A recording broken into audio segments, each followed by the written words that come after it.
Hello learners, this is Dr. Biplab Jamatia, Professor, School of Health Sciences and your course coordinator for this course on lifestyle and non-communicable diseases. You have already learned about the various non-communicable diseases, their risk factors and the preventive measures that can be adopted. Let us now talk about few case studies. In these sessions, we shall learn more about thyroid disorder, its risk factor, symptoms, screening, and diagnosis. We have with us Dr. Nitasha Pasricha, Assistant Professor, Medicine, UCMS, and GTB Hospital, New Delhi. Welcome, Dr. Nitasha. Thank you, sir. Thank you so much. What are the objectives of the sessions? So the objectives of this session are the student should be able to describe risk factors for thyroid disorders, enumerate the symptoms of hypo and hyperthyroidism as well as goiter, and discuss the diagnosis and screening of hypo and hyperthyroidism. What is thyroid? Thyroid is a butterfly-shaped gland located in front of neck region that controls various metabolic functions of the body, and it secretes few hormones known as T3 and T4. How does this gland functions? So the thyroid gland is controlled by the master gland, which is known as pituitary gland, located just beneath the brain, which releases thyroid stimulating hormone, also known as TSH.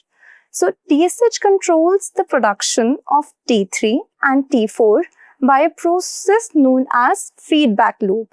So if T3 and T4 levels are low, the pituitary gland senses it and it releases more TSH, which in turn increases production of thyroid hormone from the thyroid gland.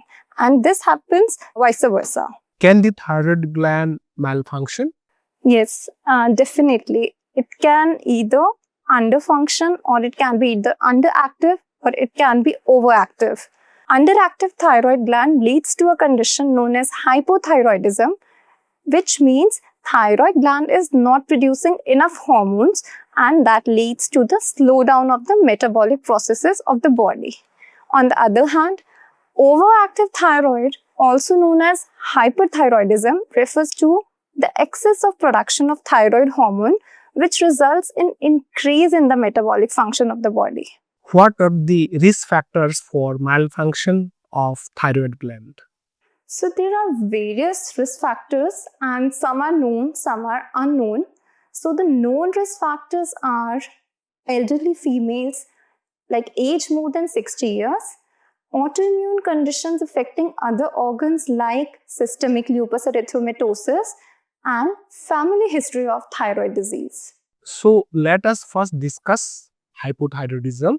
What are the common causes of hypothyroidism? So the most frequent cause is an autoimmune cause, where the body's immune system mistakenly attacks the thyroid gland, resulting in its decreased function. Other causes which are known to cause hypothyroidism are dietary iodine deficiency, surgical removal of thyroid due to some thyroid-related illness, and congenital hypothyroidism. What are the symptoms of hypothyroidism?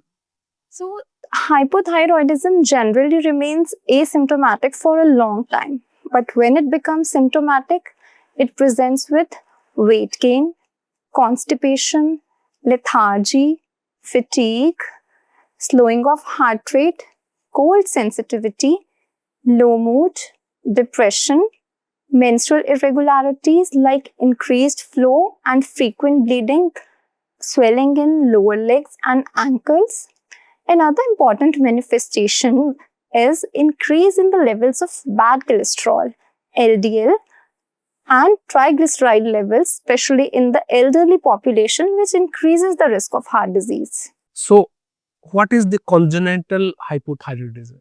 So, congenital hypothyroidism occurs when there is deficiency of thyroid hormone, which is very crucial for development of fetal brain. In newborns, it can lead to cognitive, neurological, and developmental impairment. So, early recognition and treatment of hypothyroidism in neonates is essential to prevent irreversible mental retardation.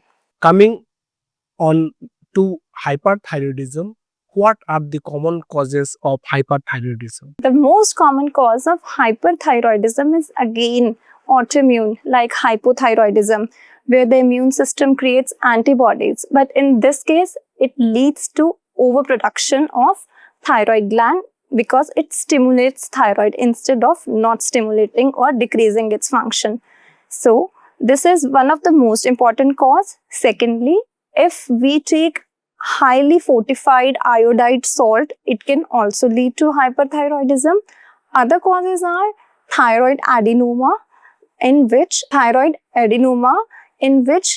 a nodule produces the thyroid hormone independent of TSH secretion. What are the symptoms with which hyperthyroidism presents? So, the hyperthyroidism generally presents symptoms exactly opposite to hypothyroidism. That is, it will lead to weight loss, it will lead to excessive bowel movement, it leads to restlessness, tremors, fast heart rate, palpitations, nervousness, and anxiety. And it also leads to increased sensitivity to heat, excessive sweating, menstrual irregularities in terms of lighter or delayed or missed periods, and protrusion of eyeballs. Do thyroid disorder have any impact on pregnancy? Yes, definitely it has a lot of impact on mother as well as the baby. Untreated hypothyroidism in pregnancy is associated with various adverse maternal effects. It is also known to cause miscarriages, that is, early pregnancy loss, anemia, preeclampsia, gestational diabetes, postpartum hemorrhage, that is, excessive bleeding after delivery. For the fetus, it can result in preterm birth, IUGR, intrauterine fetal demise. The newborns from such pregnancies can also develop respiratory distress of the newborn and have higher risk of death in the neonatal period. How can we make diagnosis of thyroid disorders? So, thyroid disorders are primarily diagnosed by blood tests, which means serum TSH levels can be ascertained, serum T3 and T4 levels can be ascertained.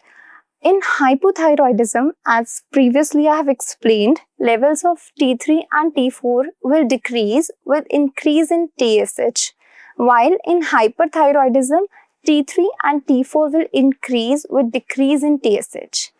After we confirm this, we can order few tests like antibody testing, which is also known as anti-TPO testing.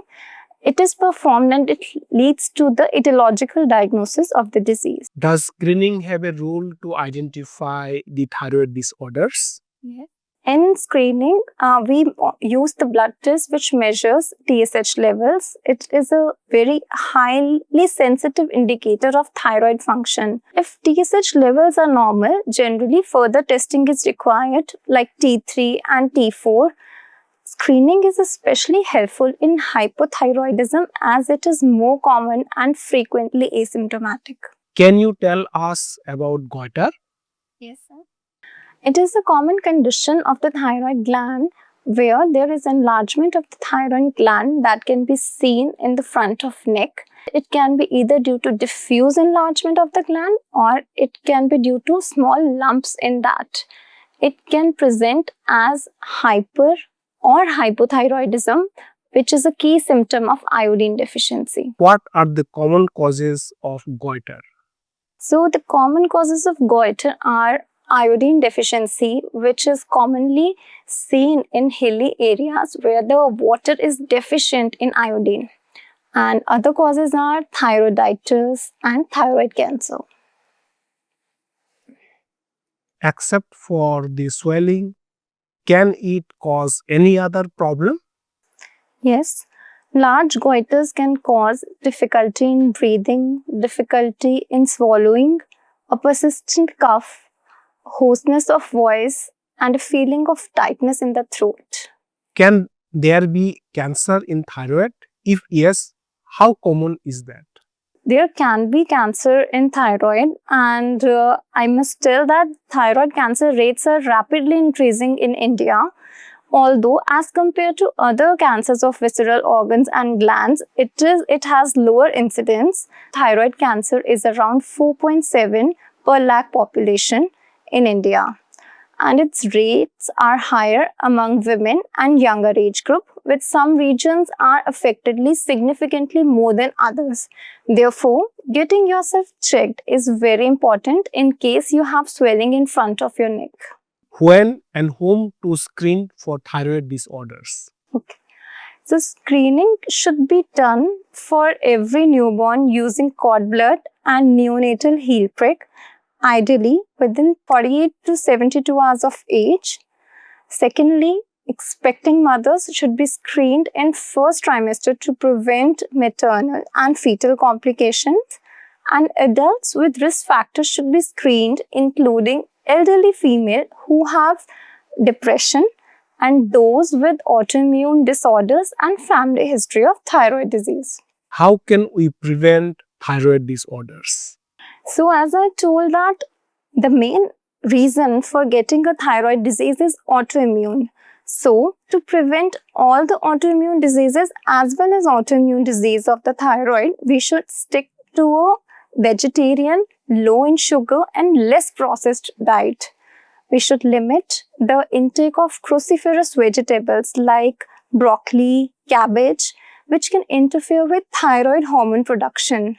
We should also find ways to reduce stress, which is a very important problem in this generation. Exercising 3 to 4 times a week is an ideal way to manage your weight, and which is an important risk factor to develop thyroid diseases. Using fortified iodized salt is an important way to prevent thyroid disorders. When to get yourself checked for identifying thyroid disorders? So firstly, if you have any symptoms of hypo or hyperthyroidism, like significant weight gain despite having a poor appetite, or weight loss despite having a good appetite, you have menstrual irregularities, changes in bowel habits, persistent anxiety or low mood, and chronic fatigue or lethargy regardless of adequate sleep, then we should get ourselves checked. Secondly, as we have discussed in screening, if you should also get evaluated if you are suffering from any autoimmune diseases like SLE, vitiligo, or type 1 diabetes, or if you have a very strong family history of any thyroid disorder.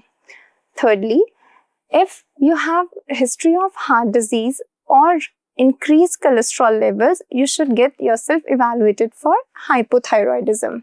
Lastly, if you have a thyroid swelling or lump, you should get yourself checked to rule out thyroid cancers. Would you like to give any take-home messages for our learners? So yes, hypo and hyperthyroidism causes completely opposing symptoms and can be diagnosed by blood tests by the measurement of TSH, T3 and T4. Screening is done using TSH in elderly females, neonates and patients with risk factors. Iodine deficiency is one of the most common cause of goiter and can be avoided by fortification of salt with iodide. Evaluation of swelling nodule in front of neck is essential as it could be goiter or even rarely cancer. Thank you very much. Welcome, sir.